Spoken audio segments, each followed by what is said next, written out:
back. I'm Jason Wiersema. This is Tankers Fantasy Football, and the Bears are in there. O'Brien, oh baby, the 7-6 Bears are.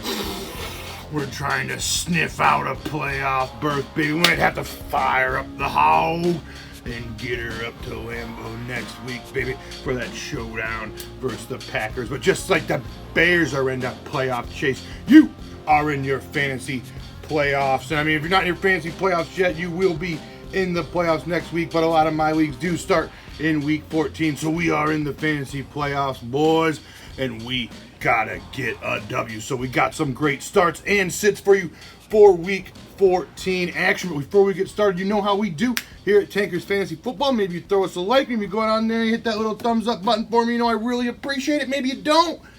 Maybe you hit us up with a subscription. Maybe you don't. Maybe you go fuck yourself. All right, we're going to lead off with some Melvin Gordon and some Eckler versus the Jags. Jags give him the fourth most touchdowns on the season. In the last three games, we played the Colts, give up a huge game to Marlon Mack and Jonathan Williams in that game. And they played the Titans, and they got absolutely shredded alive by Derrick Henry. Then they played the Bucks last week and allowed Peyton Barber's bum ass to get in the end zone twice against them as well. So I think all in on Melvin Gordon this week. All right, some Devin Singletary playing the Ravens in Buffalo. Kind of trying to scare you off are the Ravens, but I am not scared. Over the since week 9, Singletary has averaged 19 touches a week with the 15.5 carries and the 3.5 receptions a week has Devin Singletary. So all in, still mid-range back end RB2 Devin Singletary, even in the tough matchup versus the Ravens. I'm still feeling it, baby. All right, we got some Darius Geis. I know he's only touched the ball 11 and 12 times these last 2 weeks, but he's playing against the Packers. Give him the 7th most yards and the 3rd most touchdowns to opposing running backs. And Darius Geis did look fierce on that one run. He almost scored on that touchdown last week. They did call it back, but he did punch it in from the one. I think all in on the Darius Geis. I know he has a pretty low floor for you, but I think Redskins are going to try to shorten this game as much as possible versus the Packers, and that involves handing it off to Darius Geis and Adrian Peterson. I'm not into starting Adrian Peterson. I think you can get away with flex playing some Darius Geis. So we got some Benny Snell. He's had 39 touches over these last 2 games. The Cardinals are giving up the 5th most points to opposing running backs. So all in, back end RB2, flex play, Benny Snell. Get him in your lineups. We got Marlon Mack. I think it's more of a sit. Coming back from injury, we never really know players' usage coming back from injuries. It kind of scares us off a little bit. Jordan Wilkins was coming back from injury that Thursday night. He only saw like 1 or 2 snaps during the entire game. So I think this is still all-in sit for Marlon Mack. He's playing the Bucks as well, who are giving him the fewest yards and the 3rd fewest touchdowns to opposing running backs. All right, we got some more sits. We got the Niners running backs. We got Coleman. We got Breida, who's looking to play. We got Raheem Mostert, and I think we got to sit them all, boys, versus the Saints. We're giving the 2nd fewest yards and the 6th fewest touchdowns to opposing wide receivers. Over here, we got another sit. We got some Ronald Jones. We got some Peyton Barber. Who the hell knows? We got my son over here pushing the $1 million man entrance. Great, we're getting the money. But I don't think Ronald Jones and Peyton Barber are going to be giving you any money. They're playing against the Colts. You give them the 5th fewest touchdowns and the 7th fewest points to opposing running backs are the Colts. So I think Ronald Jones, who knows, miss another pass pro, and Arians might pull the plug on him again. So we never know about what's going on in that Tampa Bay Buccaneer backfield. We've got some Sony Michel. He's trying to trick you.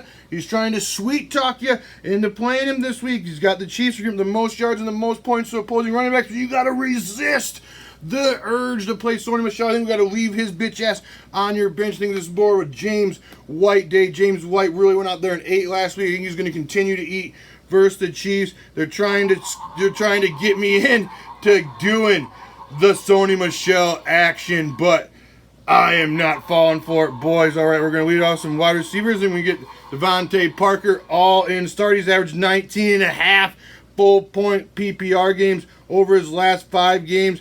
Has Devontae Parker, he's got some sexy deluxe contested catches in that game versus the Eagles last week, and the Jets are giving the 5th most touchdowns Two opposing wide receivers are the Jets, so all in on Devontae Park. Got some Curtis Samuel playing against the Falcons with the fifth most yards, 182 yards. No returners taking over. I don't think that's going to change anything necessarily in this offense. I think this is an all-in smash play for DJ Moore, and I think you can flex play some Curtis Samuel this week as well. I got some Emmanuel Sanders.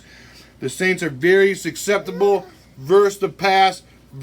Versus the pass coming out of the slot. They don't like to cover slot wide receivers. Emmanuel Sanders should go out there and eat versus them down in New Orleans. I think this is the Niner game. I think we got him hitting the money once again. We're gonna keep pushing on, boys. Nothing can stop the Tankers Fantasy Football. Not even my little man over there messing with the action figures. All right, we got Alshon playing against the Giants. Giants are getting the second most yards, 196 receiving yards, 2 wide receivers, and the 4th most touchdowns. All right, we got some Robbie Anderson playing the Dolphins, giving the most touchdowns. And the second most points are the Miami Dolphins. Robbie Anderson likes to resurrect himself. That's how we play Robbie Anderson. You don't draft Robbie Anderson. You just wait for the guy who drafted Robbie Anderson to drop Robbie Anderson, and then you pick him up in weeks 11 or 12 for that stretch run, and he seems to eat at the end of the year. All right, we got a couple more sits at wide receiver. We got Hollywood Brown playing against them Bills, giving the 4th fewest touchdowns and the 2nd fewest points.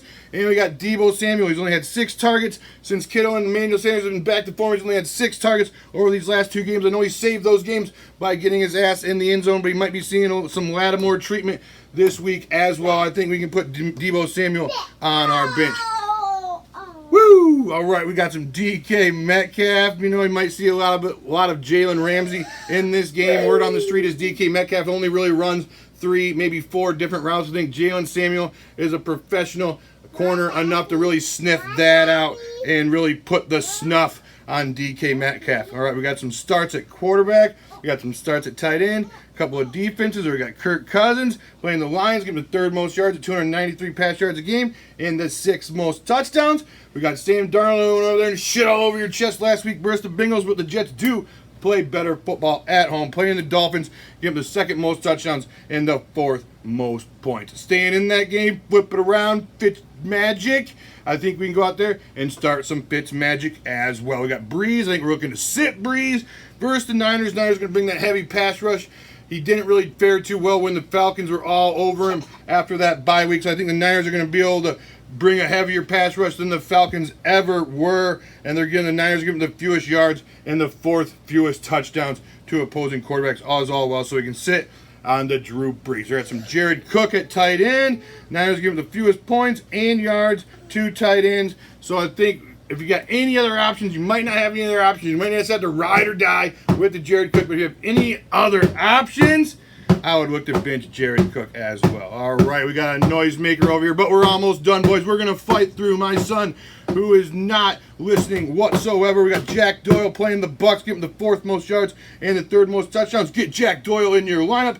And we got some defenses. We got the Eagles versus Eli and the Packers versus the Redskins. All right, boys, like to cut in my gym. You like my son banging on shit while I'm trying to make a YouTube video over here? Give us a thumbs up. Give us a share. Give us a subscription, boys. Got any questions for your fantasy playoffs? Do not be afraid to put them down in the comment section below. I will get back to you. I always do. All right, boys. Holler at me. Yay, Daddy. Yay, Daddy. Daddy. I'm hot as fuck, bitch.